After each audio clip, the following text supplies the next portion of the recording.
परमेश्वर का धन्यवाद करता हूँ। फिर एक बार यहाँ पर उपस्थित हर एक भाइयों को और बहनों को परमेश्वर के नाम से मैं स्वागत करता हूँ। आज के हमारे इस युवा कार्यक्रम को आरंभ करने से पहले मैं आग्रह करूंगा इवेंजलिस्ट विमल कुमार से, जो कि भोपाल के प्रदेशों में परमेश्वर की सेवकाई में सुचारू रूप से वो कार्य कर रहे हैं। उनसे मैं आग्रह करूंगा कि इस कार्यक्रम को वो प्रार्थना के साथ आरंभ करें।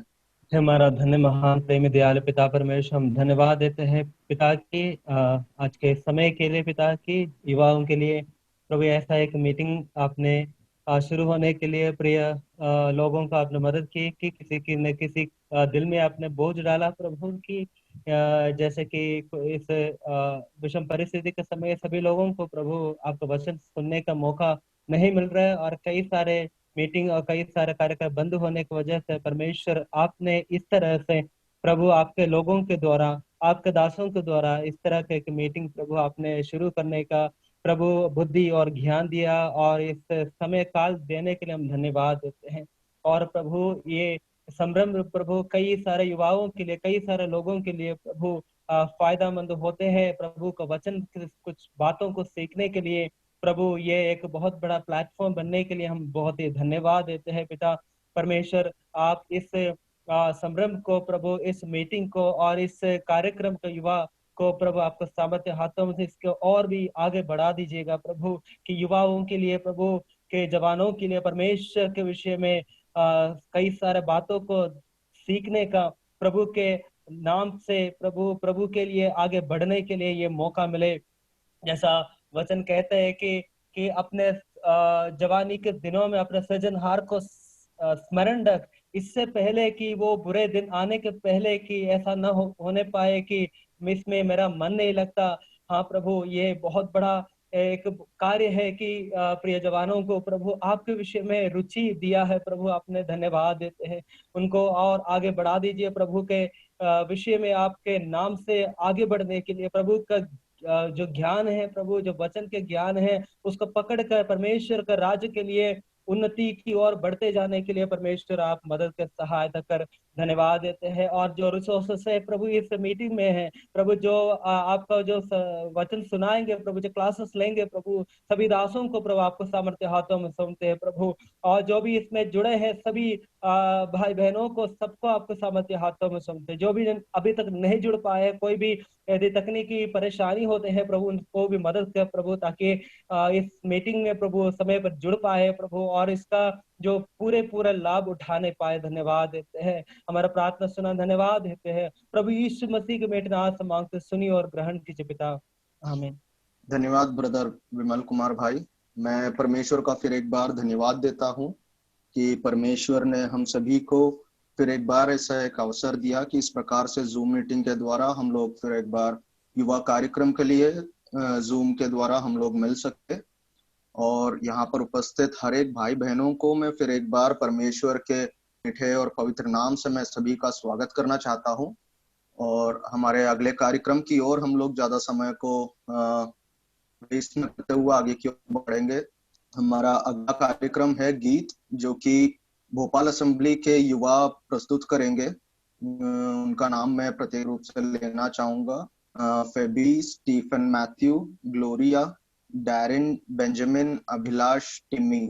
और प्रत्येक रूप से जो special thanks to Ashish Sam, Timmy, Samuel Jacob, Stephen Jacob और अभिलाष सैम। तो मैं अभी आग्रह करूंगा भोपाल असेंबली के कोयर टीम से कि वो आगे आए और गीत को प्रस्तुत करें।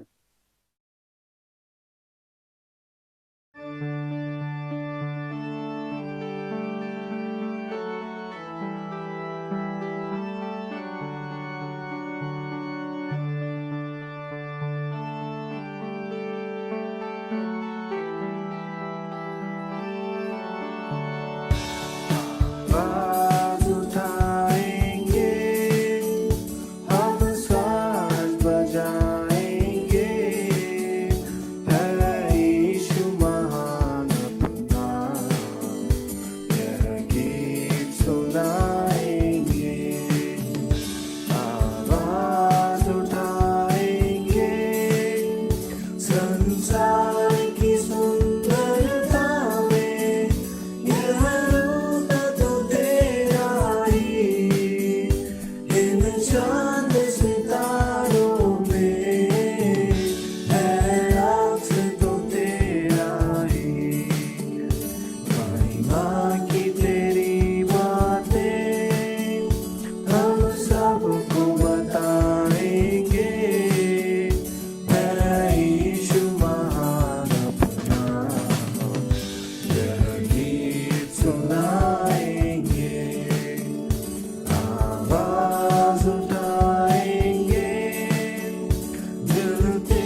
धन्यवाद कॉयर टीम।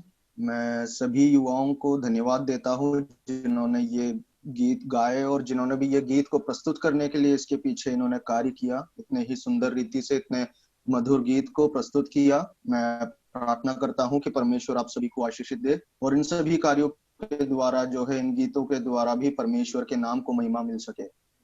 अभी हम लोग हमारे अगले कार्यक्रम की ओर बढ़ेंगे। अगला कार्यक्रम है हमारा सामूहिक चर्चा, उसकी ओर अभी हम लोग बढ़ेंगे, जिसका विषय है कैरेक्टर स्टडी, जो कि दानिएल की पुस्तक से हम लोग उसके चरित्र का अध्ययन करेंगे। और उस सेक्शन में बढ़ने से पहले मैं आग्रह करूंगा ब्रदर प्रिंस तोपिल से, जो कि कटनी में है, कि वो आगे आए और सारे नियमों को सभी को वो समझा सके। धन्यवाद भाई एलन। चरित्र अध्ययन सत्र के नियम और अधिनियम कुछ इस प्रकार से हैं। ब्रेकआउट रूम में आपको कुल 25 मिनट मिलेंगे, जिसमें से आखिरी के 6 मिनट आपके ग्रुप के लीडर एवं को लीडर अध्ययन का निष्कर्ष कर सत्र को समाप्त करेंगे। अध्ययन आपको दिए गए अध्याय से ही करना है। एक वक्त पर एक ही युवा बोलें। सभी प्रतिभागी सक्रिय रूप से भाग लें। विनम्रता के साथ अपनी बात को आपस में रखें। अपने माइक्रोफोन को बंद रखें। जब बोलना हो तभी माइक्रोफोन चालू करें। आरटी सपोर्ट आचार संहिता का ध्यान रखेगी। अध्ययन या संदेश सुनते वक्त अपने साथ बाइबल, नोटबुक एवं कलम अवश्य रखें। ब्रेकआउट रूम में अध्ययन सत्र के बाद मेन विंडो में आने के लिए लीव का बटन दबाएं। ये थे कुछ नियम और अधिनियम चरित्र अध्ययन सत्र के। आप सभी का धन्यवाद। Over to brother Alan. Group breakout की ओर बढ़ेंगे, तो मैं आग्रह करूंगा टेक्निकल टीम से कि वो टीम को जिस प्रकार से उन लोगों ने नियुक्त किया है उस प्रकार से वो ग्रुप में बांटे। Over to technical team.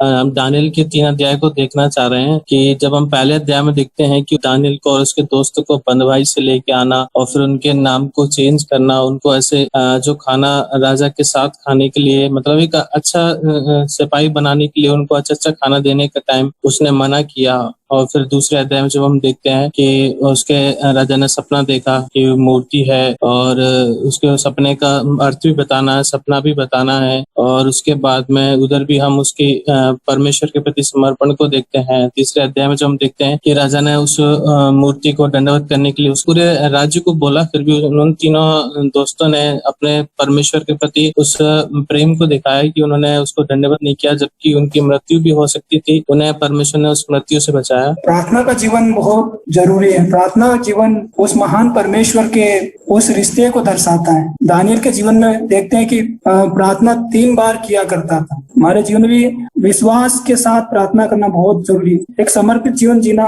बहुत जरूरी है और आत्मिक जीवन में आगे बढ़ना भी हमारे जीवन में देखते हैं। दानिएल के जीवन में सारे हमने देखते कि आत्मिक भी था और सभी बातों से परमेश्वर की इच्छा के अनुसार जीवन जिया। प्रभु सहायता करे, मदद करे। दानिएल और उसके 3 साथी एक राज परिवार से थे और जैसा कि हम दूसरा पॉइंट देखें, दानिएल और उसके साथी परमेश्वर के लिए समर्पित थे। और लास्ट बात हम ये देखते हैं कि उनके जीवन के द्वारा अन्य जातियों के जो देश था उसमें परमेश्वर की महिमा और परमेश्वर का जो नाम उन्होंने ऊंचा किया, उसको हम अध्याय 3 का 29 से 30 में देख सकते हैं। चैप्टर 1 वर्स 8 के बाद हम देखते हैं दानिएल का दृढ़ निश्चय वो अपने आप को अपवित्र रहने से उसके एक्शंस में भी दिखाई देता है।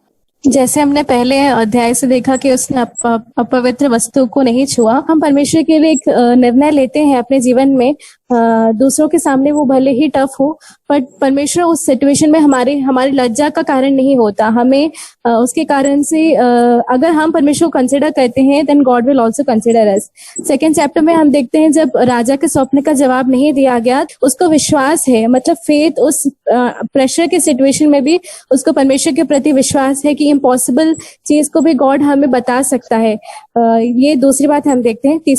तीसरे अध्याय में हम मनुष्य के पुत्र के समान उसने यीशु मसीह को देखा। उस आग की परिस्थिति में भी हम भी अपने जीवन में आग की परिस्थिति, डिफिकल्ट सिचुएशन में भी यीशु मसीह हमारे साथ है, एक रिमाइंडर हमें देता है। दानिएल पहला अध्याय में जैसे हम देखते हैं कि हमारे जीवन में जैसे परीक्षा आती है तो दानियल का जो जीवन है हम देखते हैं कि वह किस प्रकार परीक्षा में खड़ा रहता है और अपने आप को अपवित्र वस्तु से आकर्षित नहीं करता है, मतलब अपवित्र वस्तु नहीं खाता है। तो हम दूसरे अध्याय में देखते हैं कि परमेश्वर पर पूरी चिंता को छोड़ना। तीसरे अध्याय में हम देखते हैं कि तो दानियल के साथी लोगों को देखते हैं कि किस प्रकार परमेश्वर पर भरोसा रखते हैं, कि हमारा जो भरोसा है, पूर्ण भरोसा, हमें विश्वास करना चाहिए परमेश्वर पर, तभी हमारा परमेश्वर हमें आशीष देता है और हमें दृढ़ बनाता है। तो मैं भी छोटा सा कंक्लूजन देना चाहूंगी। कुछ मेन पॉइंट्स जो हमने सीखा वो है कि दूसरों के बीच में हमें एक गवाही का जीवन जीना है, और फिर जब भी कोई भी परिस्थितियां हैं उसके हिसाब से हमें समझौता नहीं करना है, कॉम्प्रोमाइज नहीं करना है। और तीसरी बात हमने ये सीखी कि हमें एक प्रार्थना का जीवन जीना है और परमेश्वर के प्रति समर्पित होना है।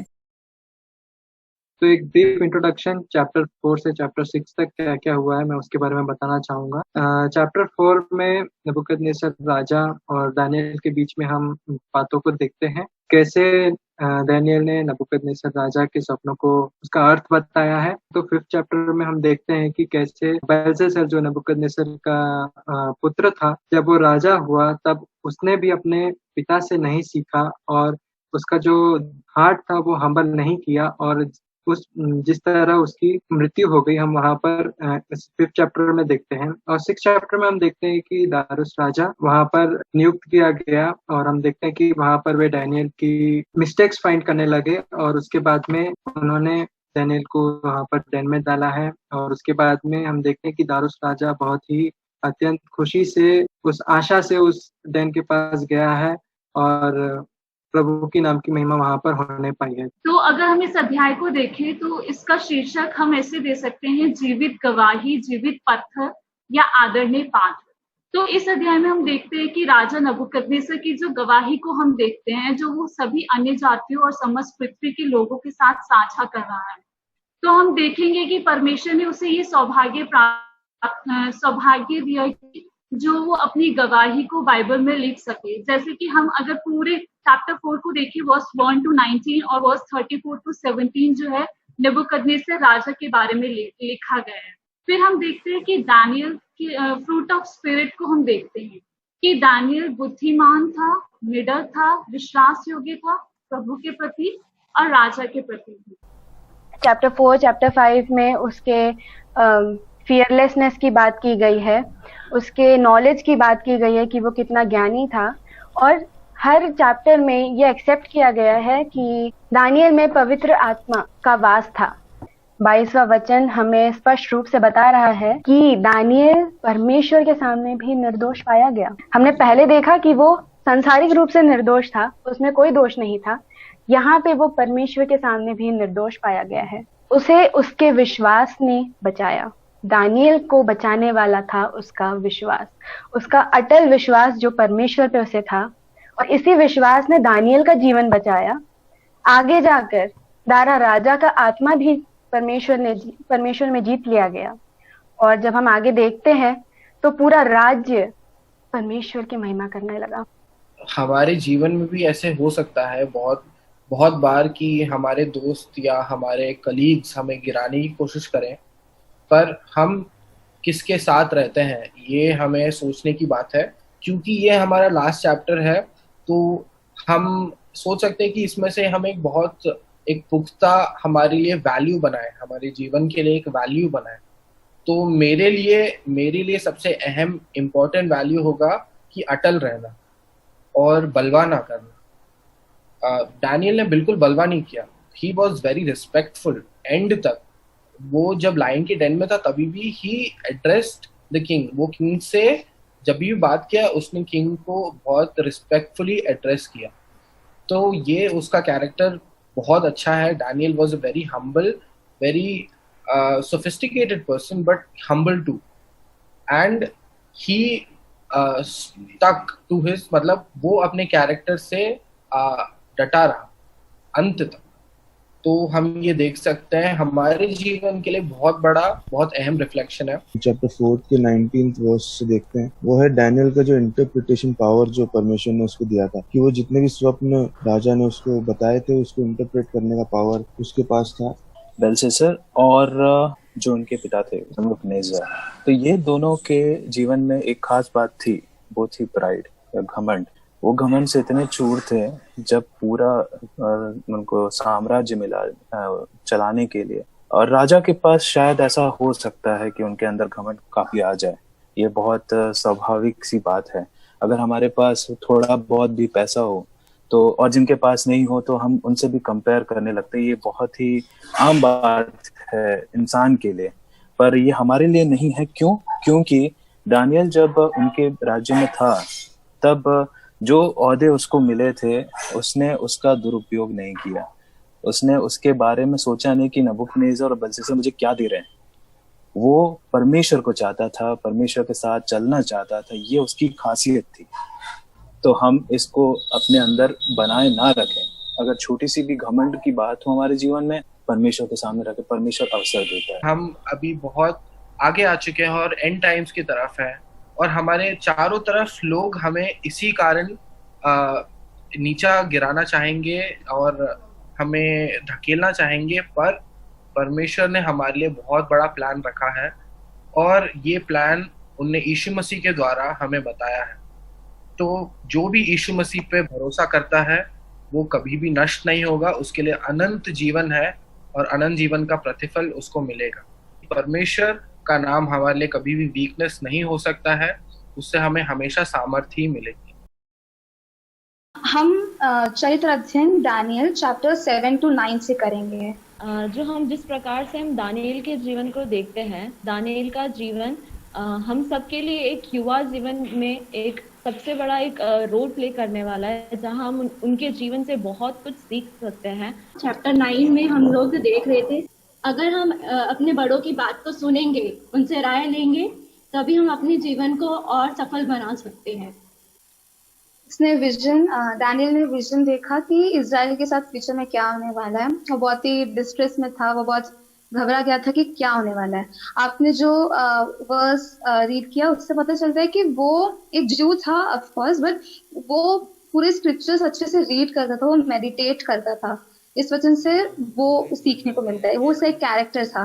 एंड मैं एक और एक चीज ऐड करना चाहूंगी जो कि वर्स 3 में है। उसमें दिखाती है कि वो प्रेयर कैसा करता है। अपन सब प्रेयर करते हैं, बट वो जब ऐसे स्थिति में आया, वो फास्टिंग करता था, वो सैक क्लोथ में करता था, जो कि एक पर्सन जब सौरों में होता है वो दिखाता है। तो जब अपन अपने लाइफ में जब कुछ प्रॉब्लम्स आते हैं, अपन कैसे प्रेयर करते हैं, फास्टिंग एक बिलीवर के लाइफ में होना चाहिए। ये एक उसका बहुत ही प्यारा कैरेक्टर है कि वो एक प्रेयर वॉरियर है। तो ये मैंने सीखा, ये मेरा इंस्पिरेशन है दानियल से।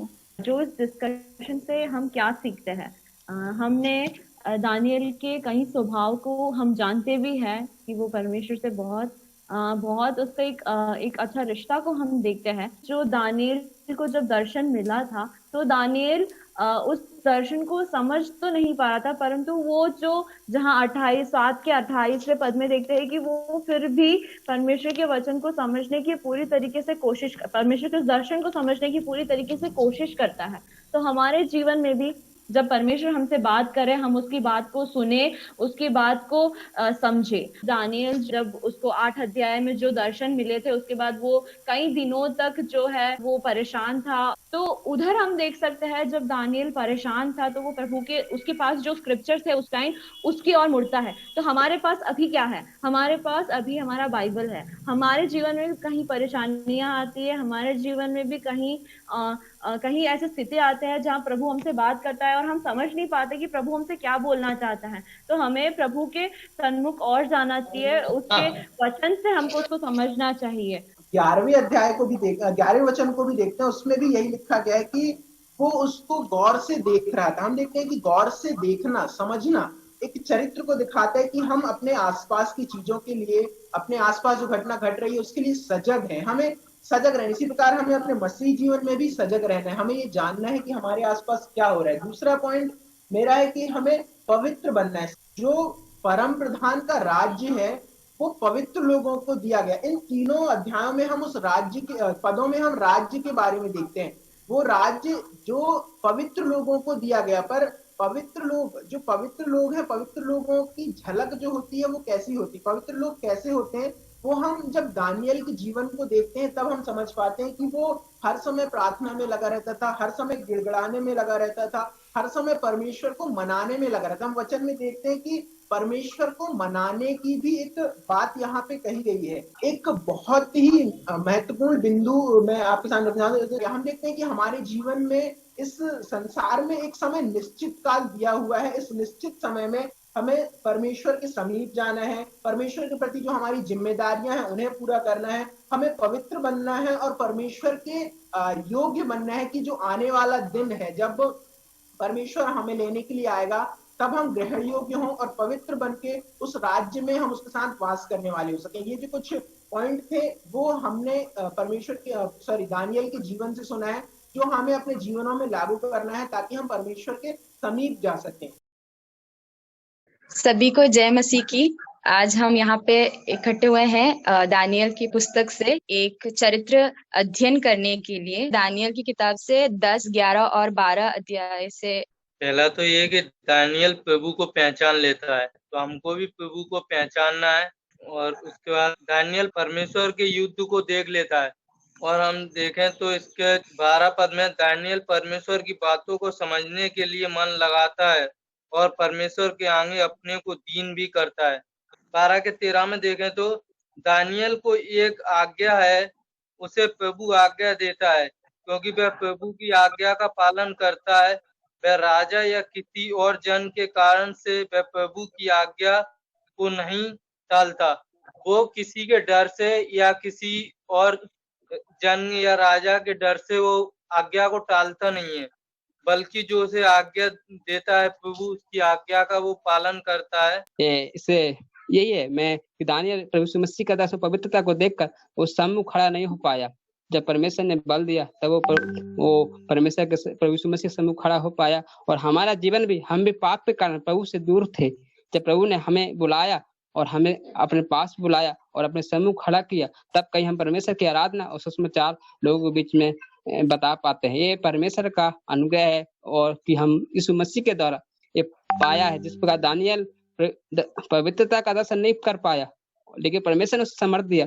इसी प्रकार जब हम पापी थे और हम परमेश्वर को नहीं जानते थे, प्रभु हमें बुलाया और हमें अपने वचन के द्वारा हमें समझ बुद्धि दिया और अपने आप को वचन के द्वारा पहचान दिलाया कि मैं कैसा हूँ। उसी और दानियल के जीवन के द्वारा हम बहुत कुछ सीखते हैं। और बस इतना ही मैं बोलना चाहता हूँ। जब हम दानियल का 10वां अध्याय पढ़ेंगे तो इसमें कुछ बातों को देखते हैं।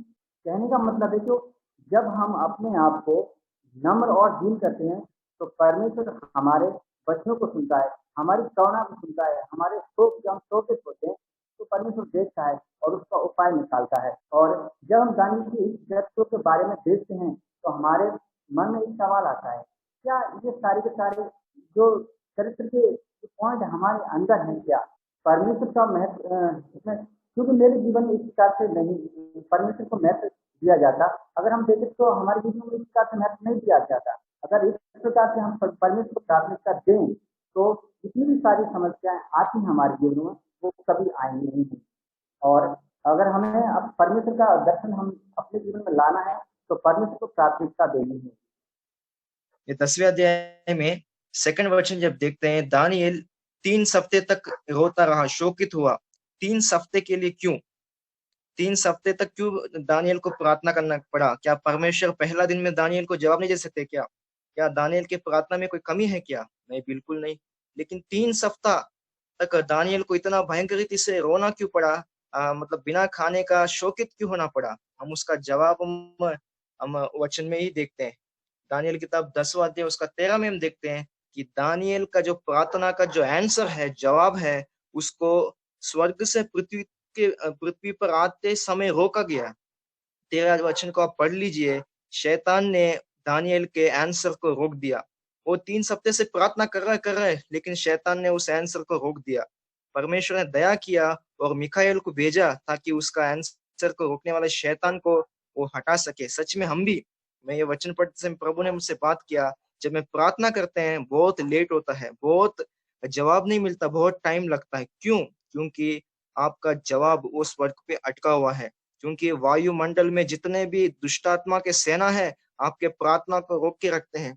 यदि हम प्रार्थना ठीक से नहीं किए, दानियल के समान प्रार्थना नहीं किए, तो जवाब कभी आ ही नहीं सकता, क्योंकि शैतान बीच रास्ते पे वो प्रार्थना को, उसका जवाब को टाल देता है। तो मैं ये कंक्लूड करना चाहती हूँ कि हमको पहचानना चाहिए, we should recognise God and हमको लोगों के लिए, हमारे दोस्त लोगों के लिए हमको चिंतित होना चाहिए, हम्बल रहना चाहिए, नम्र होना चाहिए और हमेशा प्रेयरफुल होना चाहिए। मैं मानता हूँ कि सभी लोग आ गए होंगे। अभी हम लोग हमारे अगले कार्यक्रम की ओर बढ़ेंगे, जो कि है गवाही।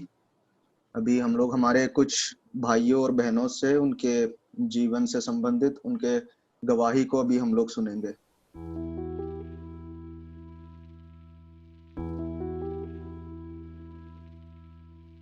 प्रभु यीशु मसीह के नाम में सब भाई और बहनों को जय मसीह की। मेरा नाम इनोस मसीह है। मैं इमानुएल राजवंश मसीह का बेटा हूँ, जो दतिया में पिछले 17 साल से सेवकाई कर रहे हैं।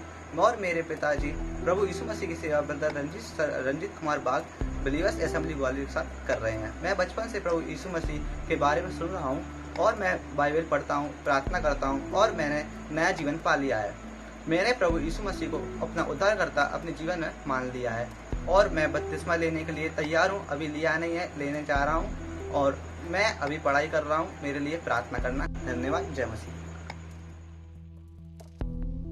प्रभु यीशु मसीह के मीठे पवित्र नाम में सभी को जय मसीह की। मेरा नाम प्रियंका मिलन है और मैं इवांजलिस्ट गब्बर सिंह की बेटी हूँ। मेरे पापा पिछले 18 वर्षों से डबरा में सेवागाई कर रहे हैं और ग्वालियर असेंबली के साथ रंजीत अंकल जी के साथ में सेवागाई करते हैं। मेरा उद्धार इस प्रकार हुआ, मैंने 2013 में प्रभु यीशु मसीह को ग्रहण किया और 16 मार्च 2013 में मेरा बपतिस्मा हुआ। मैं और आप मेरे आत्मिक जीवन के लिए प्रार्थना कीजिए, जिससे मैं प्रभु की भय और भक्ति में और बढ़ती जाऊं। आप हमारे डबरा कलीसिया के लिए प्रार्थना कीजिए और मैं BSc नर्सिंग कर रही हूं। आप मेरी पढ़ाई के लिए प्रार्थना कीजिए और मेरे परिवार के लिए और हमारी सेवागाई के लिए आप प्रार्थना कीजिए। धन्यवाद। प्रभु में सभी भाई बहनों को जय मसीह की। मेरा नाम आशीष है और मेरे पापा का नाम इवांजलिस्ट गब्बर सिंह है, जो पिछले 18 साल से डबरा में सेवा कर रहे हैं और brethren assembly Gwalior church Ranjit uncle के साथ मिलकर सेवागाई करते हैं। और मैं बचपन से प्रभु को सुनते आ रहा हूं और मैंने प्रभु पर विश्वास किया और उद्धार पाया और मैंने 2019 में बपतिस्मा लिया। अभी मैं 12वीं क्लास में पढ़ रहा हूं। मेरे लिए प्रार्थना करना और मेरी आत्मिक बढ़ोतरी के लिए भी प्रार्थना करना। सभी को जय मसीह की। धन्यवाद। प्रभु यीशु मसीह के नाम में आप सभी को जय मसीह की। मेरा नाम एस्तर मसीह है और मैं पास्टर राजेंद्र सिंह की बेटी हूँ, जो पिछले 17 साल से दतिया में सेवकाई कर रहे हैं। मेरे जीवन की गवाही इस प्रकार से है कि मैं काफ़ी अस्वस्थ रहती थी और मेरे मम्मी पापा मेरे लिए प्रार्थना दुआ करते रहते थे। लेकिन जब मैं समझदार हुई तब मैंने जाना कि मेरे मम्मी पापा मेरे लिए सच में प्रार्थना करते थे, जो मैं नहीं जानती थी बचपन में क्या होता है। और मैंने प्रभु यीशु मसीह को सन 2018 में अपना उद्धारकर्ता के रूप में स्वीकार किया और मैंने जाना कि मेरा जीवन पूरा बदल गया। मैंने अपने आप में विश्वास किया कि मैं पापी थी और मैंने 13 अप्रैल 2019 में बपतिस्मा लिया believers assembly Gwalior pastor Ranjit uncle ji के द्वारा। और मैं प्रभु का धन्यवाद देती हूँ कि अभी तक प्रभु मुझको संभाले हुए हैं। तभी से मैं संगति भी कर रही हूँ प्रभु यीशु मसीह की। और मैं अभी BSc नर्सिंग सेकेंड ईयर मेरी चल रही है। मेरी पढ़ाई के लिए मेरे लिए प्रार्थना कीजिए। धन्यवाद। जय मसीह की। सबको जय मसीह की। मेरा नाम धर्मेंद्र सिंह बिजौल है और मैं डबरा जिला ग्वालियर का निवासी हूँ। मैं जीवाजी यूनिवर्सिटी ग्वालियर में बीएड की पढ़ाई कर रहा हूँ। मेरा उद्धार प्रभु के दास तबीर कुमार बाग के द्वारा 2015 में हुआ था। 22 अप्रैल 2016 को मैंने बपतिस्मा लिया। तभी से लेके संगति के लिए मैं बिलीवर ब्रदरन असेंबली की कलीसिया डबरा में जाता हूँ। मेरे परिवार में हम 5 लोग हैं, भैया भाभी मम्मी पापा।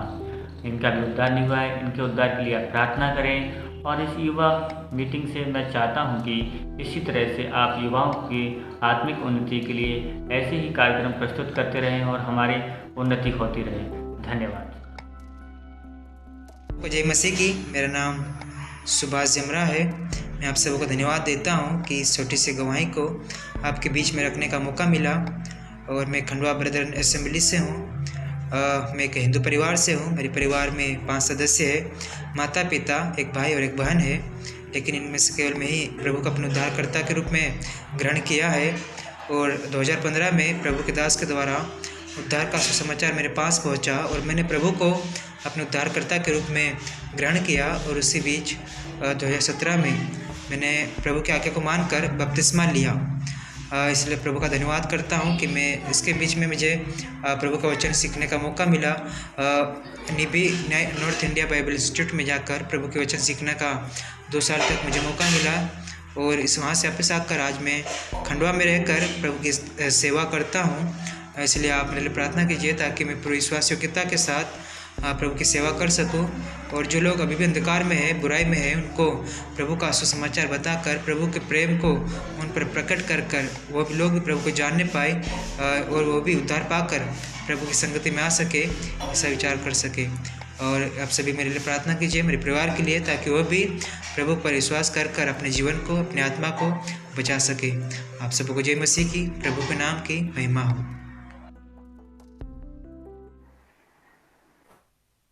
सभी भाइयों और बहनों को जिन्होंने अपने गवाही को प्रस्तुत किया, मैं प्रार्थना करता हूं परमेश्वर से कि आप सभी को परमेश्वर आशीषित करे। हमारे अगले कार्यक्रम की ओर हम लोग बढ़ेंगे। हमारा अगला कार्यक्रम है उपदेश, जो कि ब्रदर कुरियनसन द्वारा प्रस्तुत है। ब्रदर कुरियनसन जो है वो पिछले कुछ समयों से इंदौर कलीसिया में युवाओं के बीच में शनिवार और रविवार को सुचारू रूप से युवाओं को परमेश्वर के वचन से सिखाने में और उनकी आत्मिक बढ़ोतरी में सहायता करने के लिए वो युवाओं के साथ जुड़े हुए हैं। तो वो अभी परमेश्वर के वचन से अभी चरित्र अध्ययन दानियल के ऊपर वो प्रस्तुत करेंगे। मैं ब्रदर कुरियनसन से आग्रह करूंगा वो आगे के कार्यक्रम को आगे ले।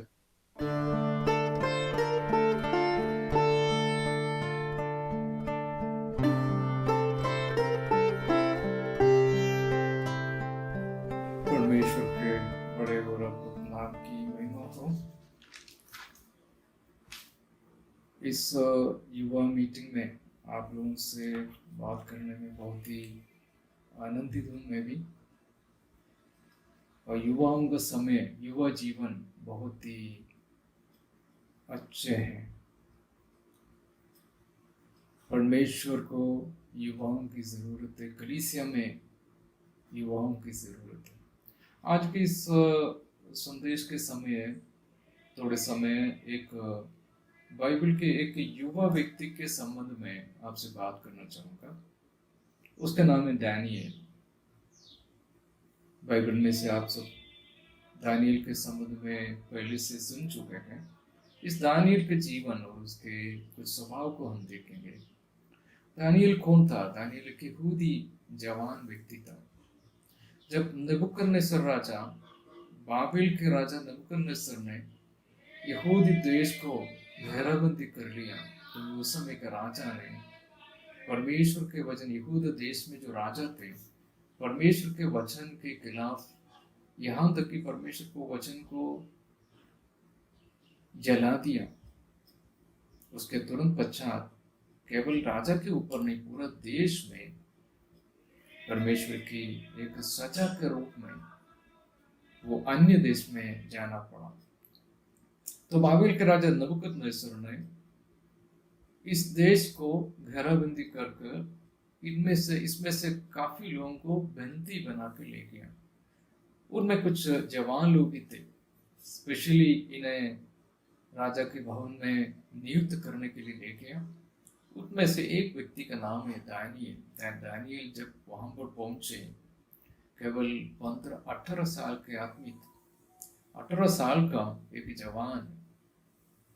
इस जवान के संबंध, इस व्यक्ति के संबंध में हम जब पढ़ते हैं, उसके बहुत ही अच्छे अच्छे कुछ कैरेक्टर्स, कुछ स्वभाव है। उनमें से कुछ मैं आपको दर्शाना चाहता हूँ ताकि हमारे आत्मिक जीवन में बहुत ही फायदेमंद है। हम पहले देखते हैं उसके स्वभाव, इसके जीवन में। दानियल एक कुलीन वंश का व्यक्ति था, यानी एक रजपुत्र था। राजा के वंश के उसमें से निकलता इसका रिलेशन।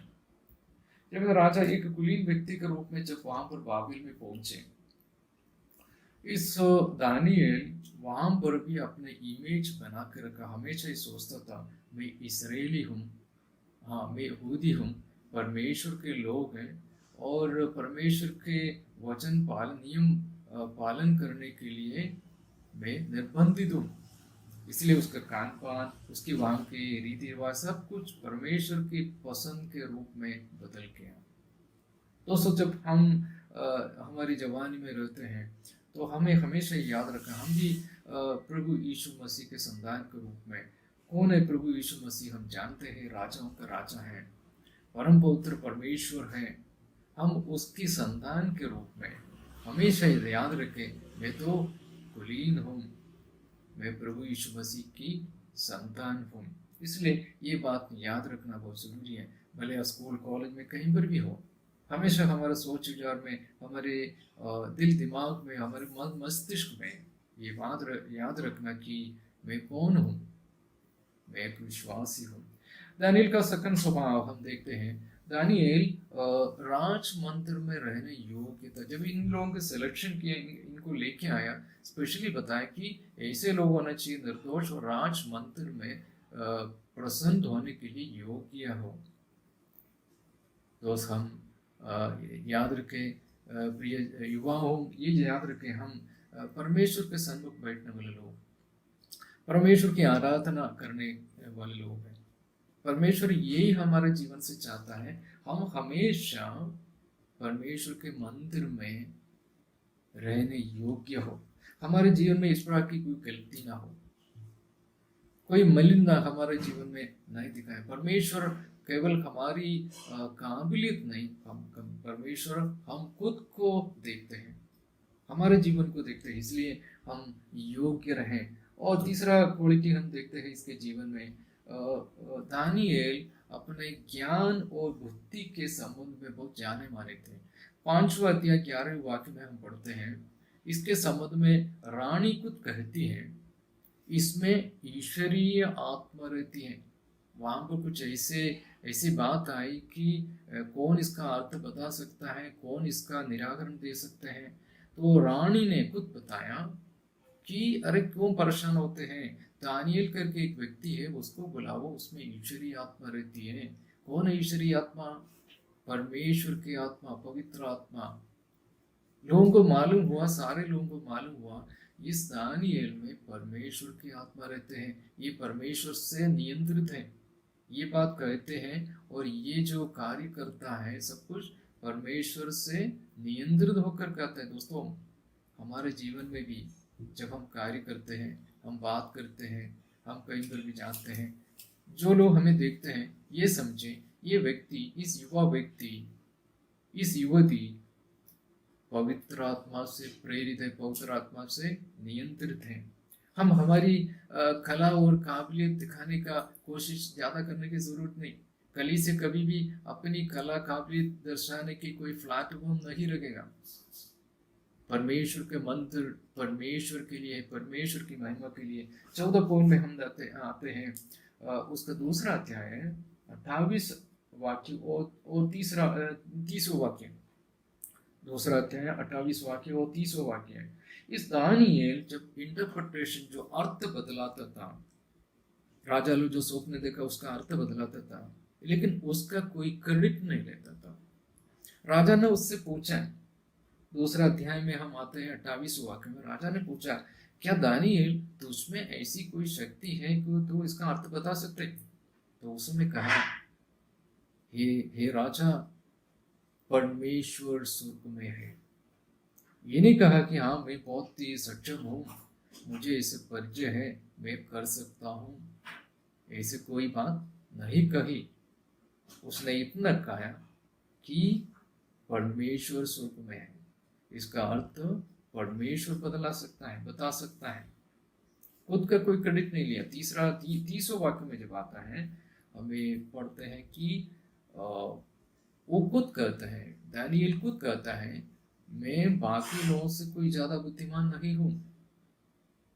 लेकिन हम लोग क्या कहता है, हम लोग नॉर्मली क्या कहते हैं, हाँ मैं ऐसा हूँ, वैसा हूँ, ऐसा परिचय है मेरा, ऐसे काम कर चुका हूँ, पहले भी कर चुका है, ये सब कहता है।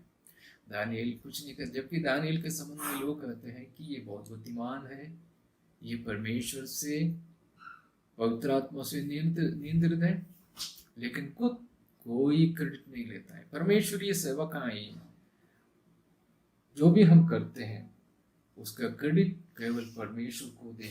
हम 5 पॉइंट पे आते हैं और पवित्र शास्त्र बाइबल में इस दानिएल के संबंध में देखते हैं, इसके जीवन में कोई भी माइनस पॉइंट नहीं देखते, कुछ भी हमें दिखता नहीं।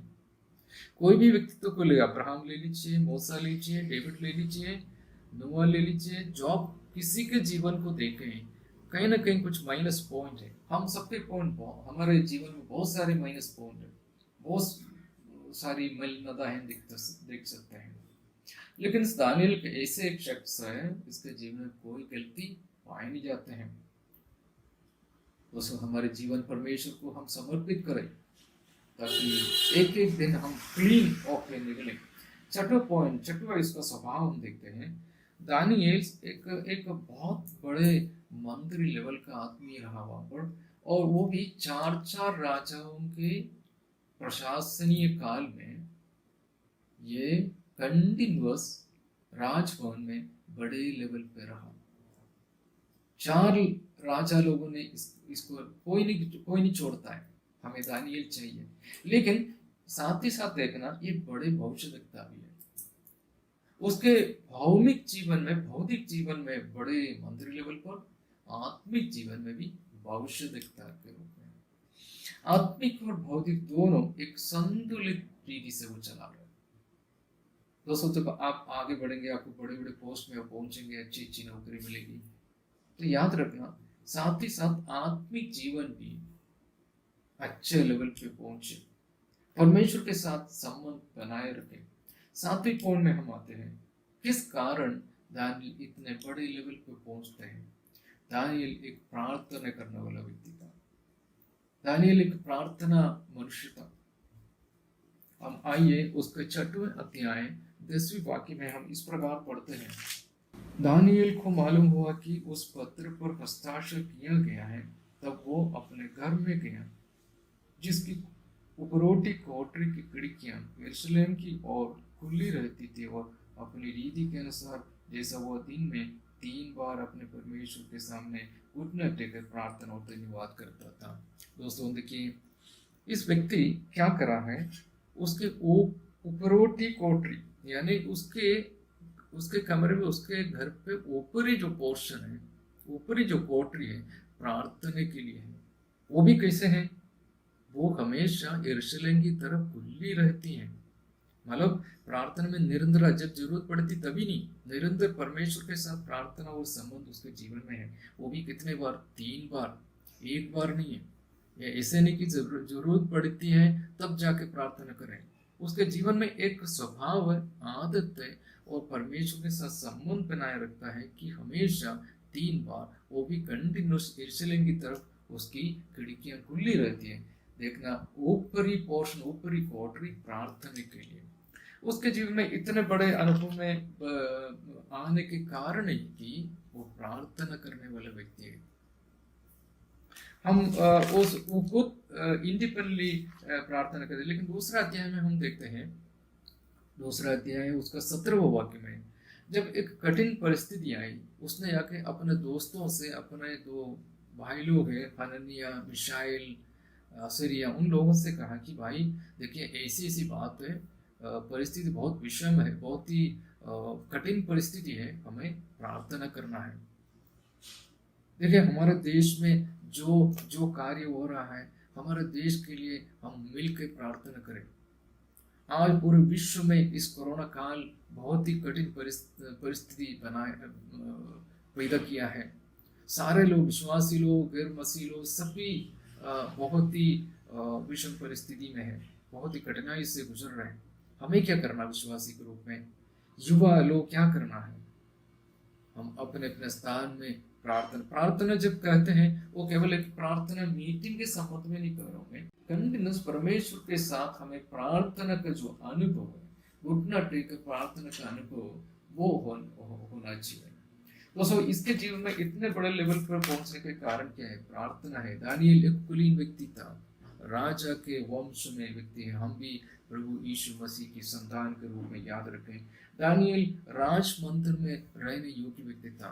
परमेश्वर के सन्मुख आने में बहुत ही उत्साह हमारे जीवन में होना चाहिए। तीसरा, दानियेल अपने ज्ञान और बुद्धि में क्यों प्रवीण थे? उसमें ईश्वरीय आत्मा, पवित्र आत्मा रहते थे। एक विश्वासी रूप में, एक युवा विश्वासी के रूप में प्रियो आपको क्या करना है? पवित्र आत्मा से नियंत्रित होकर रहना चाहिए। लेकिन दानियेल इतना करने के बावजूद कोई भी क्रेडिट नहीं लेता। सारी महिमा, सारे आदर, सारी शक्ति किसको है?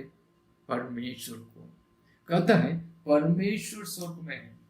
जिस परमेश्वर स्वर्ग में है वो सब कुछ करने काबिल है, वो करेगा।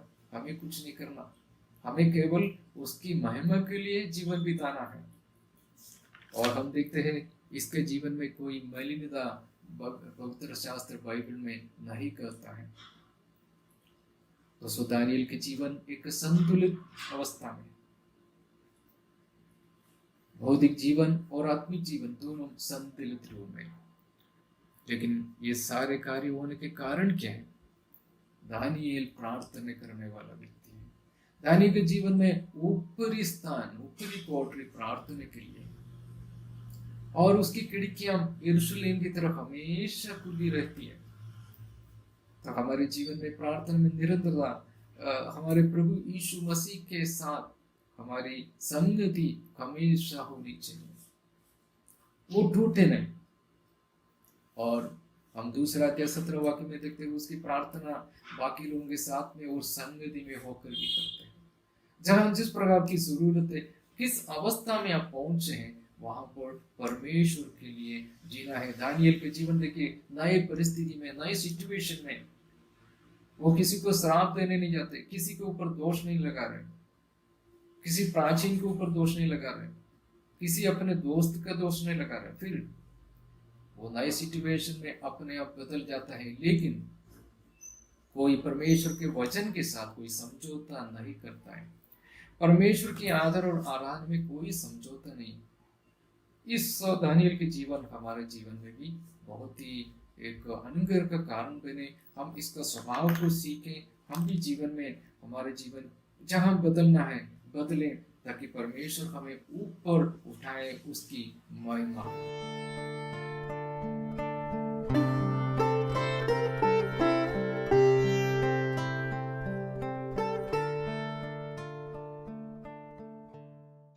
धन्यवाद ब्रदर कुरियनसन।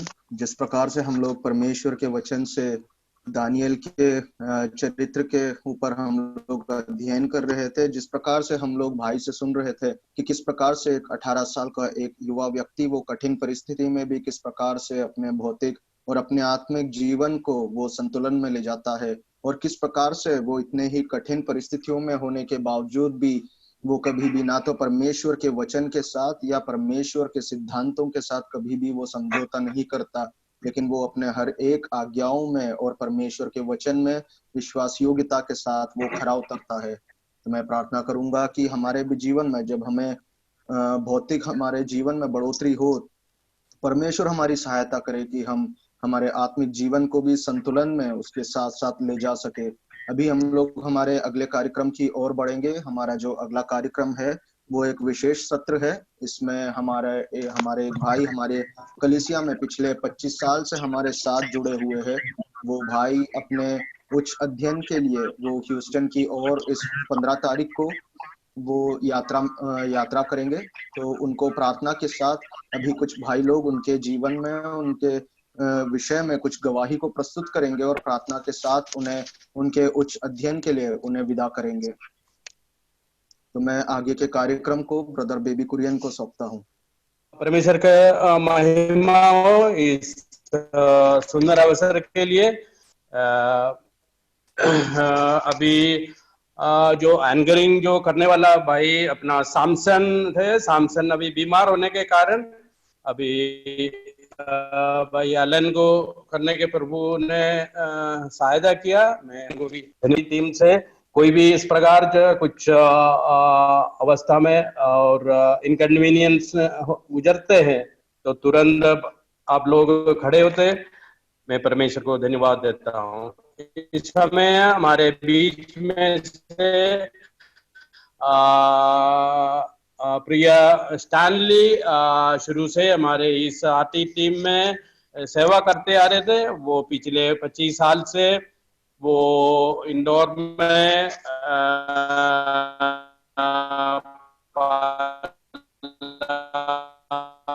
पढ़ा और अभी प्रभु ने उनको एक मौका दिया, वो यूएस की ओर उनकी उच्च पढ़ाई के लिए जा रहे हैं। अभी इस युवा ग्रुप में वो बढ़ चढ़कर कार्यक्रम में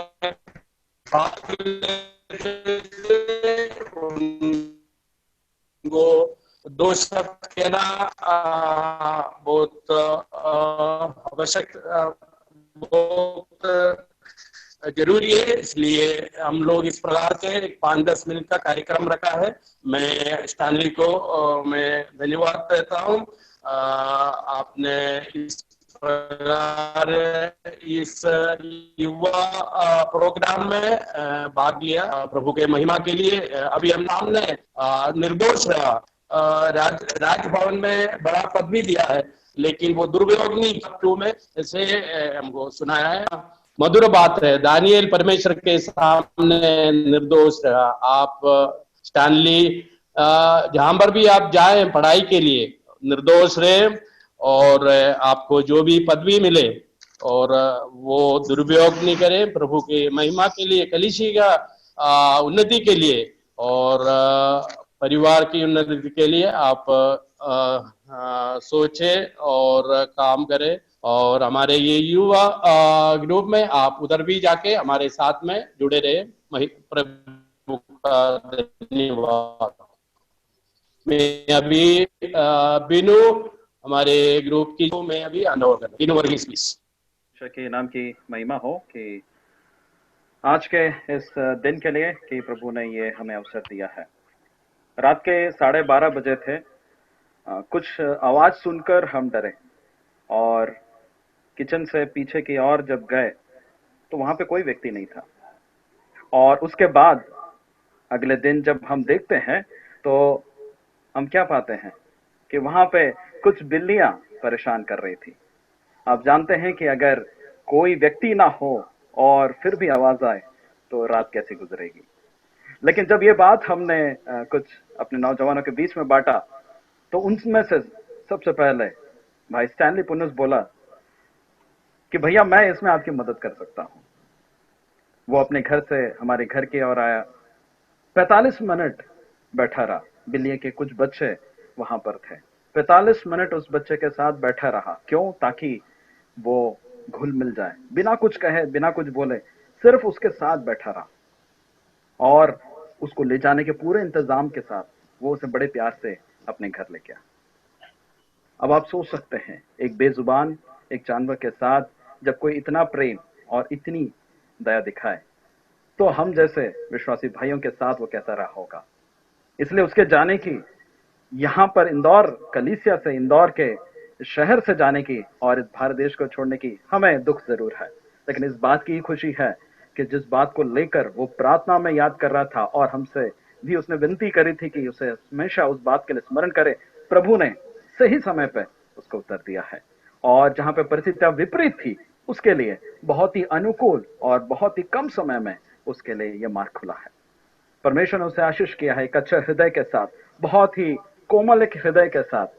अगर आप उसकी तुलना करें तो आप ऐसे नवयुगों में ऐसी खूबी पाने के लिए आज के इस युग में कठिन है। सो स्टैनली, मैं ये कहना चाहूंगा कि अपने इस खूबी को कभी खोने मत देना। तुम लोगों का दिल इसी प्रकार से जीते हो और जैसा परमेश्वर का वचन में लिखा है कि हमारे जीवन से प्रभु यीशु मसीह का चरित्र दर्शाया जाता है। और आज जब हम चरित्र का ही अध्ययन कर रहे हैं तो मैं ये उम्मीद करता हूं कि अपने इस चरित्र को पाक और साफ इसी प्रकार से बनाए रखोगे। जब हम आगे बढ़ते हैं तो कई बातों को स्टैनली के बारे में जानना चाहते हैं। आप में से कई लोग शायद उसे देखे होंगे हमारे शुरुआती युवा कार्यक्रमों में, गीतों में सबसे आगे रहकर अपने बातों को रखता था। लेकिन शायद कुछ लोग उसे पहचानते नहीं होंगे। तो इन्हीं सभी बातों को रखने के लिए, और हमारे बीच में कुछ युवा हैं जो उससे कहना चाहते हैं, और हो सकता है कि मुझे अभी सुनने वाले हमारे श्रोता भी शायद कुछ कहना चाहते होंगे इस बात को देखने और सुनने के बाद, लेकिन समय की सीमा है। हम अगले 10 मिनट में हम इस भाई के साथ कुछ बातों को साझा करते हुए, उन नवयुवकों की उन बातों को रखते हुए अपने इस भाई को विदा देंगे और प्रार्थना के साथ उस भाई को विदा देना चाहेंगे। आइए हम कुछ झलकियां देखें। अरे रुको रुको, एक एक करके बोलो। इट्स स्टैनली पुनोस, हमारे यहाँ का सबसे होनहार, बहुत शांत स्वभाव और दिल का बहुत ही अच्छा। इट्स स्टैनली पुनोस ने अपनी पढ़ाई बीएससी बायोटेक में कंप्लीट करी और बहुत समय से अपने आगे की पढ़ाई के लिए देख रहा था। हमेशा दूसरों के लिए मदद के लिए तैयार, सभी से बड़े अच्छे से और प्यार से बोलने वाला। गीत तो मैं हो, चाहे किसी भी बात में हो, हर बात के लिए तैयार रहता, चाहे हमारे वो यूथ मीटिंग क्यों ना हो, चाहे वो हमारे संडे स्कूल के एक्टिविटीज़ क्यों ना हो, किसी भी चीज़ पे हमेशा आगे रहने वाला। और आज वो इस मुकाम पर है कि जहां अपने आगे की पढ़ाई करने के लिए Boston USA north eastern university में एडमिशन के लिए जा रहा है। उसकी पढ़ाई ऑलरेडी ऑनलाइन चालू हो चुकी है, पर 15 तारीख को 4:30 की फ़्लाइट से वो यहाँ से 12 देश छोड़कर 22 घंटे की यात्रा करके अमेरिका में 16 तारीख सुबह 10 बजे पहुँचेगा। कुछ युवा उसके बारे में कुछ कहने के लिए बहुत इंतज़ार कर रहे हैं, आइए सुने। हेलो स्टैनली भैया, it's a very happy news कि आपको आपका ड्रीम फुलफिल करने का मौका मिला एंड एक बहुत ही अच्छे कॉलेज में आपका एडमिशन मिला। We all are so very excited for you. At the same time थोड़ा उदास भी है क्योंकि हमें हमारे ट्यूटर को भी गुड बाय बोलना पड़ रहा है। हर एक प्रोग्राम के पहले, वेडिंग्स के पहले आप हमारे अंदर जो सोया हुआ जो सिंगर है उसको जगाते थे। So we'll definitely miss you, but we're so happy for you. So we all want to wish you very good luck as this next chapter is about to begin in your life. Stay the same, insanely talented, kind, humble, and all the very best. Praise the Lord, Stanley brother. I am Calvin from Bethel. I am really glad to congratulate you for your achievement. I really appreciate your voice because God has gifted you with an amazing voice. Always be ready to praise God and give thanks to God, and we really miss you in your team. You will always be there in our prayers. I will congratulate and I'll wish you a good future, and be safe, and all the best from my side. Hi Stanley, तेरे विदेश जाने का खबर सुनकर हम बहुत खुश हैं। हम ज़रूर प्रार्थना में याद करेंगे और जहाँ पे भी तुम रहोगे वहाँ पे प्रभु का एक अच्छा साक्षी बनकर रहना, और जो भी टैलेंट्स प्रभु ने तुम्हें आशीष दिया है वो सिर्फ और सिर्फ परमेश्वर की महिमा के लिए यूज़ करना। हम तुझसे ज़्यादा हम तेरे गीतों की आवाज़ को मिस करेंगे क्योंकि वो बहुत लाइव और एक्टिव वॉइस है। तेरे से बात करके हम हमारे दुखों को भूल जाते हैं, और अगर किसी को मदद की ज़रूरत हो तो तुम बिना सोच के मदद करने के लिए आगे आते हैं। तेरी एक अच्छी क्वालिटी यह है कि तुम हमेशा तेरी उम्र से बड़े, चाहे वो बड़े या छोटे हो, तुम हमेशा उनको एनकरेज और मोटिवेट करके उनको साथ लेके जाते हैं। Will pray for you definitely. May God shower His precious blessings upon you, and may you have a good future ahead. God bless you. Bye. Hi Stanley Bhaiya. First of all, congratulations for your selection, and I'm really happy for you. At the same time, I'm very sad that you are going. I will really miss playing keyboard with you and playing basketball with you. I think we have played basketball for the longest time together. I will really miss you, and all the best for your future. सभी को जय मसीह की और परमेश्वर के नाम की महिमा हो। आज हम स्टैनली भाई को विदाई देने के संबंध में मैंने एक छोटा सा वीडियो बनाया है। स्टैनली को मैं जहाँ तक जानता हूँ, काफ़ी मुलाकात तो नहीं हुई है, पर जो छोटी मोटी मुलाकात हमारी कैंप्स और कॉन्फ्रेंसेस में over the phone, over in person churches में हुई है, उसमें मैं एक बात तो सीखा हूँ कि स्टैनली भाई ऐसे हैं जो हमेशा हंसते रहते हैं, मुस्कुराते रहते हैं। तो आप अपने नए पड़ाव, नए जर्नी की ओर जाएंगे तो आप वैसे ही मुस्कुराते रहिए, हंसते रहिए। और आपको मैं कॉन्ग्रेचुलेट फर्स्ट ऑफ ऑल करना चाहूँगा और साथ में आपको एक सेफ जर्नी विश करना चाहूँगा। होपफुली जैसे आपने प्रभु की महिमा यहाँ पे करी वैसे आप वहाँ भी करते रहें, वहाँ के लोगों के बीच में। प्रभु के नाम की महिमा हो। हाय स्टैनली, जो अवसर तुम्हें अपनी हायर स्टडीज करने का मिला है उसके लिए परमेश्वर को हृदय से हम धन्यवाद देते हैं और तुम्हारी मेहनत को भी अप्रिशिएट करते हैं। ये हमारे युवा ग्रुप के लिए गर्व की बात है। तो मेरे भाई अच्छे से पढ़ना, परमेश्वर तुम्हें ज्ञान बुद्धि से भरपूर करे। और जब तुम विदेश जाते हो तो जैसे परमेश्वर ने यहोशू से कहा कि मेरा वचन तेरे जिससे कभी ना उतरने पाए, यही हम चाहते हैं कि तू कर। और भजन संहिता 121 में जैसा हम पढ़ते हैं कि परमेश्वर तेरे आने जाने में तेरे संग रहे, इस बात के लिए हम परमेश्वर से प्रार्थना को करते हैं, है ना। और हाँ मेरे भाई, संगीत इसको छोड़ना नहीं। जो टैलेंट परमेश्वर ने तुम्हें दिया है उसे परमेश्वर की महिमा के लिए भरपूरी से इस्तेमाल करना। परमेश्वर तुम्हें अवसर दे, ये हमारी प्रार्थना रहेगी। और वंस अगेन मेरे भाई, कॉन्ग्रेचुलेशंस, पीस। तो आपने देखा कि किस प्रकार से यहाँ पर स्टैनली के लिए लोग किस प्रकार से अपनी राय को रखते हैं। अपने जीवन में पढ़ाई के साथ ही अलग अलग सेवकाइयों में, चाहे वो गिडियंस हो, चाहे कलीसिया की कोई बात हो, चाहे वो कहीं पर भी मौका क्यों ना मिले, सबसे पहले तैयार रहने वाला व्यक्ति है। सो हम इस स्टैनली पुनोस को जरूर मिस करेंगे और उम्मीद करेंगे कि परमेश्वर उसके इस नई यात्रा में उसके साथ और सफलताएं लाएगा। और अभी इसी कड़ी को जारी रखते हुए हमारे मेंटर से एक व्यक्ति और अपनी इस बातों को साझा करेंगे। मैं अब आग्रह करूंगा भाई एलन बेस्टोविच के लिए कि वे सामने आए। गुड इवनिंग और सबको प्रभु यीशु मसीह का नाम में नमस्कार। Thank you for giving me this opportunity. इतना सारे लोग स्टैनली को पहचानते हैं और I think I am lucky कि बीच में मुझे समय मिला बोलने के लिए, because everybody is waiting to say a few words to him. I thank God also for those who gave me this opportunity to speak. I think एक सजा जैसा है, because I'm not used to speaking publicly. Okay, I would always appreciate being called a worker more than a speaker. But अगर हमको ये request किया गया, कुछ कारण है, क्योंकि लोग देखा है कि स्टैनली और मैं काफी करीब था। So I believe that I am Stanley's eldest friend. Stanley, do you have any person older than me as your friend? I don't know. No, I don't think so. I'm almost 3 times older than Stanley, परंतु हम और Stanley ऐसा दोस्त थे या है जैसा हम लोग you know, we have spent a lot of school days together playing gulli danda, you're playing marbles.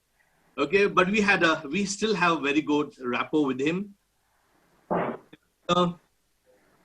Only one important quality I appreciate in Stanley is he has several qualities. जैसा लोग अभी share किया कि उसने ऐसा qualities है, वैसा quality है. And one of the most important qualities जो उनको प्रभु ने दिया गया, and that is singing. And he uses that entirely for God. It's a beautiful contribution. What God has given you, use it to honor him. And I would always suggest to you, Stanley, that God will always honor you when you use this talent to honor him, glorify his name wherever you go. People will learn the gospel. People will learn about God's love just through your singing. I would also like to encourage, since I've got this time, please tell me about the time. Since I got this time, tell the others also. आप लोग युवा लोग हैं. Sometimes we also think that काश हमारा भी ticket अगर US का कटा होता है. Okay? Yeah, sure. Always remember one thing, युवा लोग, कि परमेश्वर हमारा बनाने वाले हैं और हर दिन संभालने वाले हैं, और whatever talents you have got, use it for his honor and glory. He has a plan for each one of you. If somebody could just take out Jeremiah 29, I would like to encourage the youth on that. Jeremiah 29 and verse 11. परमेश्वर जो आपको बनाया, हमें बनाया, और हर रोज और हर minute आपको और हम संभालते हैं. He has a message for you. Jeremiah 29 and verse 11. If somebody can read. क्योंकि यहोवा की यही वाणी है कि जो कल्पनाएं मैं तुम्हारे विषय करता हूँ उन्हें मैं जानता हूँ, वे हानि के नहीं वरन कुशल की है, और अंत में तुम्हारी आशा पूरी करूंगा. प्लीज अंडरस्टैंड युवा लोग एंड स्टैनली, ये परमेश्वर का वचन है, और ये प्रभु कहते हैं, उन्हें मैं जानता हूं.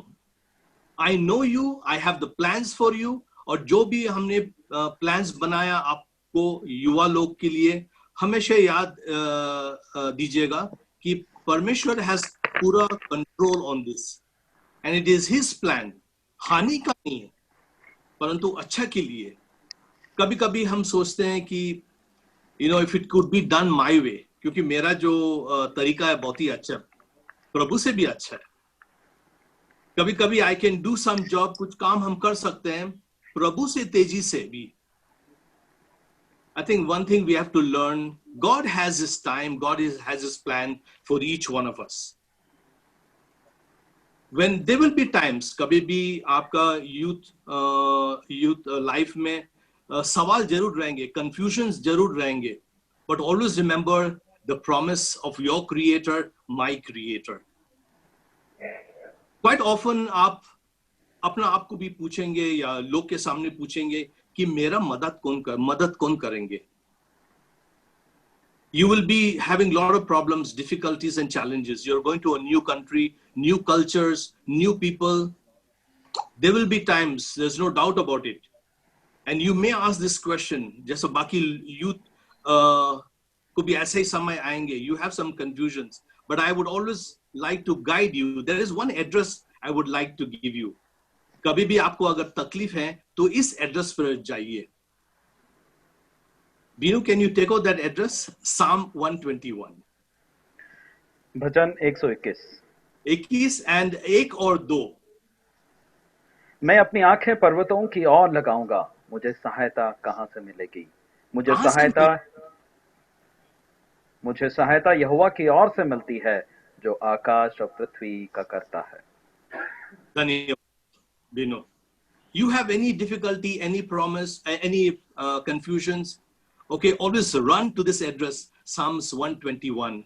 It is the Lord, it is your God and my God who has an answer for every confusion of yours, every question of yours.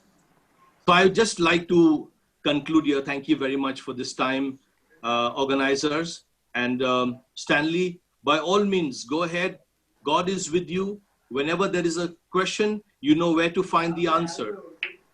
And always remember, it is the Lord, your creator and my creator, जो आपको संभाल रहे हैं.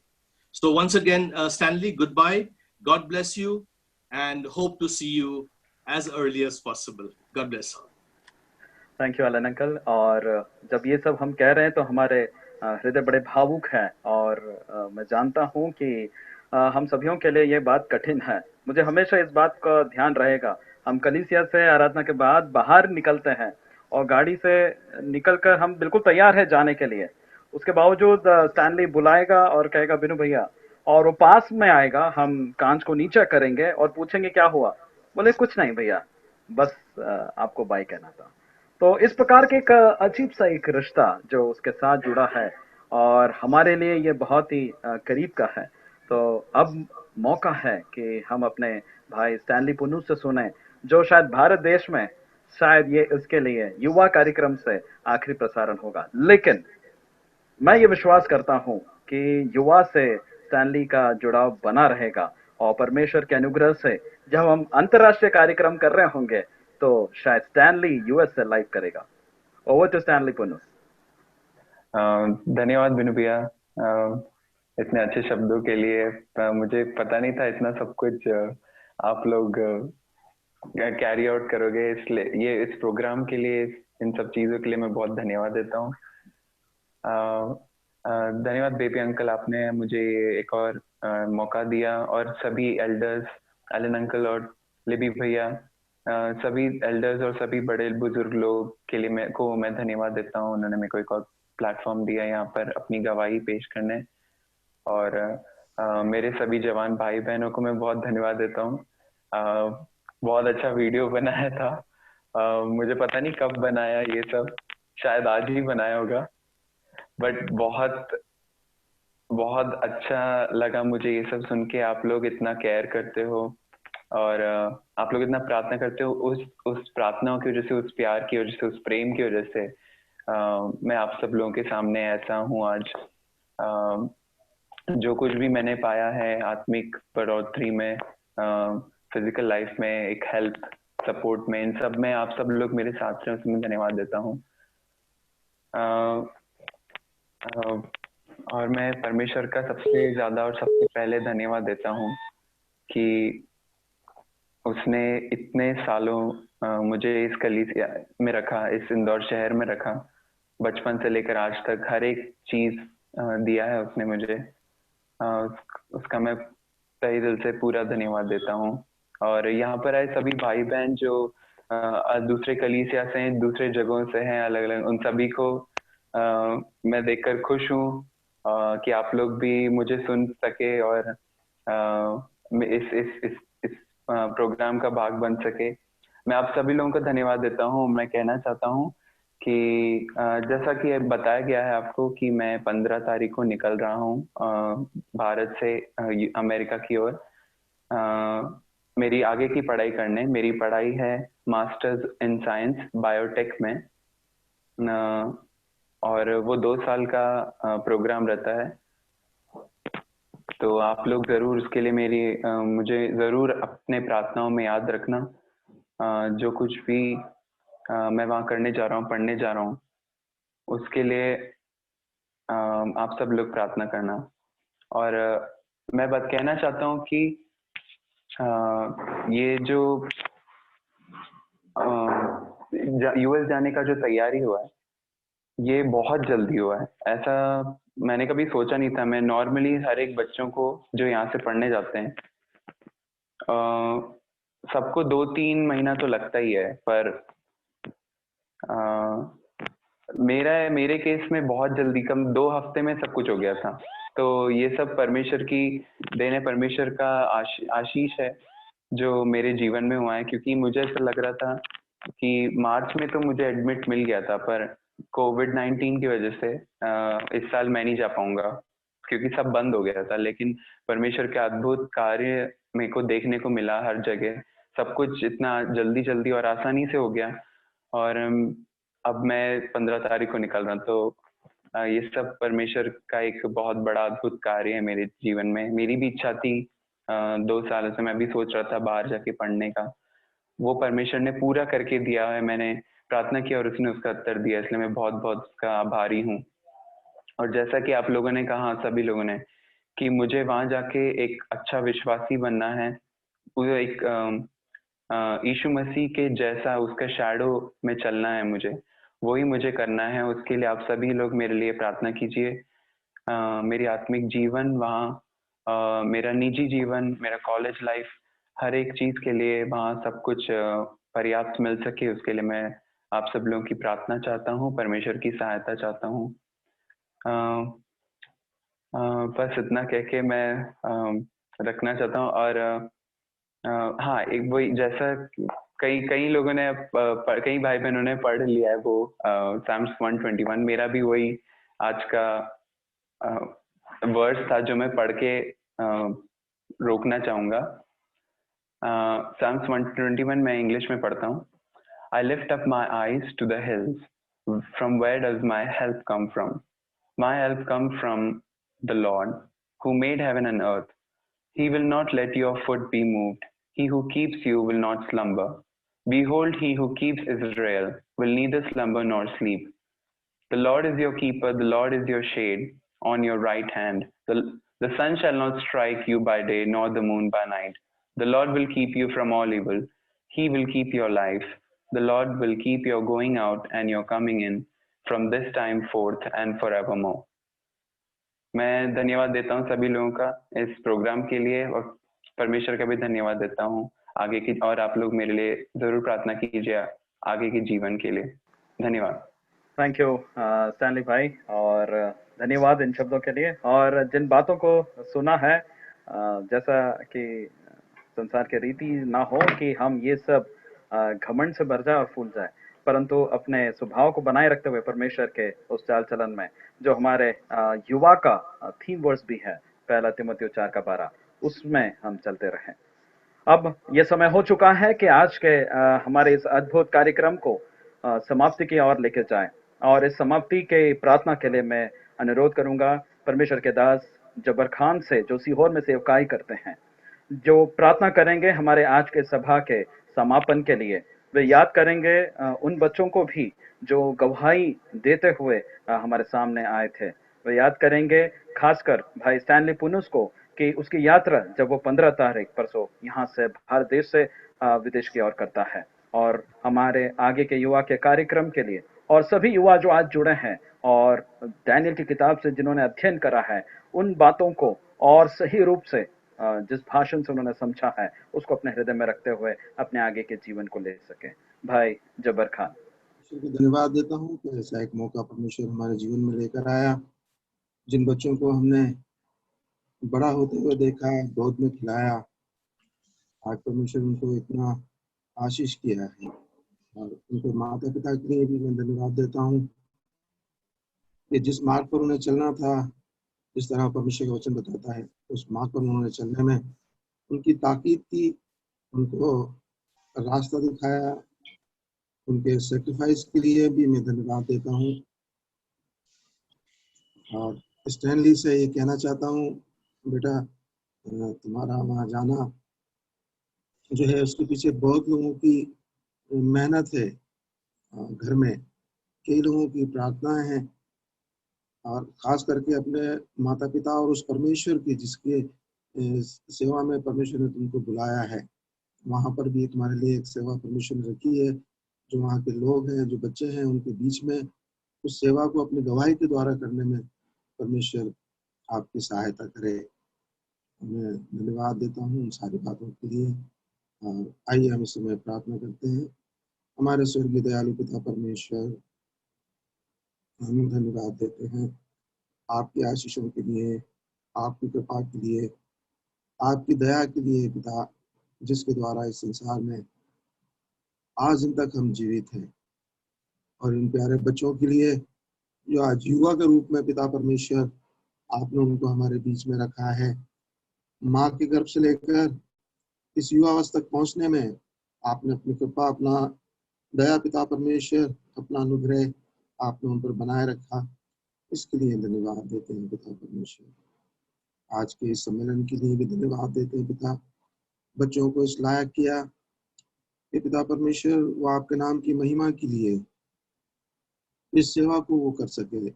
उनको बुद्धि ज्ञान समझ दिया, इसमें जो भी आवश्यकताएं थी पिता परमेश्वर, उसको पूरा होने में आपने सहायता की, हर रुकावट को दूर किया पिता परमेश्वर, और इस सभी चीज़ों को मुहैया होने के लिए, उपलब्ध होने के लिए आपने सहायता की। इसके लिए धन्यवाद देते हैं पिता परमेश्वर। हम सभी युवाओं के लिए प्रार्थना करते हैं, और पिता उन वचनों को हमेशा वो याद रखे, कोई तेरी जवानी को तुच्छ ना समझने पाए। हाँ पिता परमेश्वर, उस चरित्र पे में जो परमेश्वर को प्रसन्न करता है, उसमें चलते हुए उसके वचनों के अनुसार जीवन को बिताने वाले हों। इसके लिए उनकी प्रार्थना करना पिता परमेश्वर। खासतौर से इस समय स्टैनली के लिए प्रार्थना करते हैं पिता, जब वो यात्रा करता है, यात्रा में पिता उसके साथ होइए, सुरक्षित उस जगह में उसको पहुंचने में सहायता कीजिए पिता। जिस उद्देश्य से लेकर जा रहे हैं, वो उद्देश्य आपके नाम की महिमा के लिए पूरा हो पिता परमेश्वर। उसको उस उद्देश्य से प्रभु गड़बड़ी से पिता बचाना, हमेशा उसको स्मरण पिता परमेश्वर ये रहे कि किस उद्देश्य से परमेश्वर उसको यहाँ लेकर आया है, और ये सब आपके महिमा आपके राज की बढ़ोतरी का कारण बनने पाए। जो कलीसिया है पिता, इंदौर कलीसिया, वहाँ के जो विश्वासी लोग हैं, भाई लोग हैं, एक परिवार जो है पिता, उन सबके लिए हम धन्यवाद देते हैं कि उस बच्चे के लिए पिता सबने प्रार्थना की और सहयोग किया और उसको सिखाया और इस युवा अवस्था तक पिता उस वचन की शिक्षा में पिता उसको बढ़ाया है। इसके लिए धन्यवाद पिता। आगे भी इसी रीति से सभी बच्चों को संभालना और मदद करना पिता, जो उनके जीवन में जो उन्होंने लक्ष्य को निर्धारित किया है, यदि वो आपकी इच्छा में है पिता परमेश्वर, उसको पूरा होने में सहायता करना। हर एक आवश्यकताएं पिता जो उसकी हैं, उस सब आपके हाथों में सौंप देते हैं पिता परमेश्वर। जिस तरह अभी गवाहियों को सुना पिता, उन गवाहियों को बनने में पिता परमेश्वर बहुत समय लगता है। एक दिन की गवाही नहीं होती, एक समय में ये नहीं बनती, दिन ब दिन उस घंटों और मिनटों में पिता परमेश्वर उसको जीने के द्वारा वो गवाही बनती है। उस गवाही को बनाए रखने में पिता सहायता मदद करना, संसार की आदि शिक्षाओं से दूर रखना पिता, और जो संसार की जो शिक्षाएं हैं, शैतानी बातें हैं, उनसे उसको महफूज रखना, उसको हर तरह की बीमारी से, हर तरह के नुकसान से पिता परमेश्वर बचा कर रखना। जो माता पिता के लिए प्रार्थना करते हैं, जो बच्चे के वियोग में यहाँ पर रहते हैं पिता, उनको भी ढाढ़स देना और उस नियुक्त समय तक धीरज धरने में उनकी सहायता करना। हमको भी मदद करना पिता कि हम सब उसके लिए प्रार्थना कर सके, अपनी प्रार्थनाओं में उसको याद रख सके। आज के इस सम्मेलन के लिए जो संचालन किया पिता, उसके बच्चों के लिए धन्यवाद देता हूँ पिता परमेश्वर। इस बात को देखकर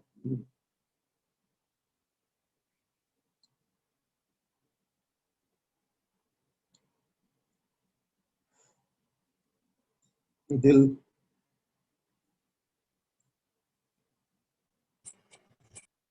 खुशी से भर जाता है।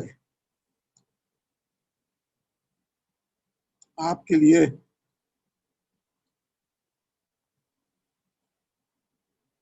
मन से वो धन्यवाद, वो कृतज्ञताएं पिता परमेश्वर आती हैं किस तकलीफ के दौर से, परेशानियों में, तकलीफों में जीवन को बिताते हुए बच्चों को दान के रूप में जो आपने दिया है, उनकी परवरिश करने में आपने सहायता की।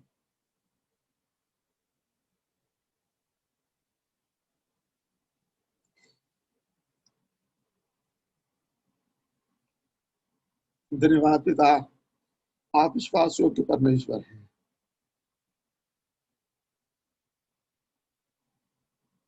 ना चीज ना लायक है, कोई खूबी नहीं, कोई लायकी नहीं, फिर भी पिता आपने हमको वो प्यार दिया, वो मोहब्बत दी जिसके लायक हम नहीं थे, उसके लायक आपने हमको बनाया। इन सबसे बढ़कर अपनी बारगाह में, अपनी महिमा में पिता परमेश्वर आपने हमको रखा, इसके लिए धन्यवाद। हमारी खूबियां और तारीफों की वजह से नहीं, हमारी अच्छाइयों की वजह से नहीं, हमारे ज्ञान और बल की वजह से नहीं, परंतु उस अवस्था को जिस पर आपने दया की, उसके लिए हम धन्यवाद देते हैं पिता परमेश्वर। जो माता पिता हैं उनके लिए प्रार्थना करते हैं पिता, जो बच्चे जिम्मेदारी के रूप में, दान के रूप में दिए हैं, उनकी सही परवरिश करने में उनकी सहायता मदद करना, उनकी जरूरतों को पूरा करने में पिता उनकी मदद करना। सभी बातों के लिए आपको धन्यवाद देते हैं। इस विनती निवेदन को धन्यवाद के साथ हमारे उद्धारकर्ता खुदावंद यीशु मसीह के पवित्र और धन्य नाम से मांगते हैं, आमीन। आमीन। परमेश्वर प्रेम, यीशु मसीह का अनुग्रह और पवित्र आत्मा की सहभागिता अब से लेकर सर्वदा हम सबके साथ बनी रहे, आमीन। धन्यवाद सभी को, और ये समय है कि आप सभी एक दूसरे से घुल मिल सके। आज के लिए यहाँ से इतना ही, धन्यवाद।